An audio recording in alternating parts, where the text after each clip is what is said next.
have your floor plan well done.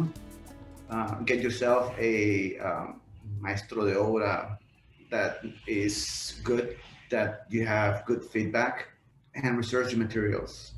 You might think that buying locally is cheaper than buying next town or next city, and it might be cheaper to buy in the next city and have it shipped in. So those little things, details, but more than anything, get yourself a good maestro de obra that knows how to do the work. Uh, Otherwise, you're gonna have one after the other, trying to patch what the other one, the one before did. That happened to us at the beginning. yes, we did. We did have that headache where we had somebody who had built a hotel here, and it's a lovely facility. And so we thought, okay, this guy's good. He wasn't so good, but we found somebody that's really good, and patience. You just got to be really patient because things take time. And no matter how good that person is, you need to be there on top of it and tell them how you want things, because their quality control or the idea of quality might not be the same one that you have. Little details. For example, I had wanted a bench put into my shower, and I wasn't there when they were doing it, and the workers couldn't fathom. My thoughts were they couldn't fathom what I needed a bench for, so they just didn't do it. So you have to be there to make sure that, okay, I want this outlet there. I know you might be thinking logically that you would put it over there, but no, I want it there. I want that window there. I need it turned this direction, not that direction. Hot is hot, cold is cold. It's not the other way. Up is on, down is off. I want this type of wood here in this direction. No, you might think that it's nicer in the other direction, but that's how I want it. And those little details, you need to be there.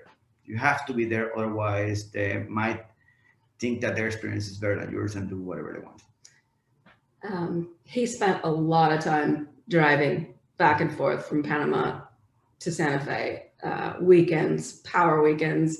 We would come up here, we would pitch a tent on our grandmother's front patio, and we would spend like 5 or 6 days at a time powering things out, and then go back to the city, do some work, and the next weekend to start it all over again. Now where we live it's not paved road, it's a dirt road. So at the beginning we had was a small minivan. And I remember driving that minivan from Panama City to Santa Fe. And what we got was a piece of pasture. So it was no one single tree in there. And I love plants. So I would be driving here with that minivan surrounded by a forest of plants and trees inside of the minivan. And I would start unloading the stuff, and my grandfather will be sitting in the porch looking at it, and he will be like, "What is that for? That's weed. You don't need that. That doesn't produce fruit. That's not good for anything. You can't eat that. What are you doing with that?" But now, I mean, so many years later, we love what we have done with the property. It looks more like a forest type of thing, surrounded by nature, lots of birds now, when it used to be only 1 or 2 species. But it used to be interesting driving that minivan from Panama City. We now have a 4x4, and it's imperative to have a 4x4 if you live where we do, because you're in low 4 just even getting down to our house. Hopefully we'll get some asphalt to the driveway someday. Yeah. We kind of like our driveway the way it is, though. You think twice about coming down the driveway. Yeah, the grade is really steep, and you think twice.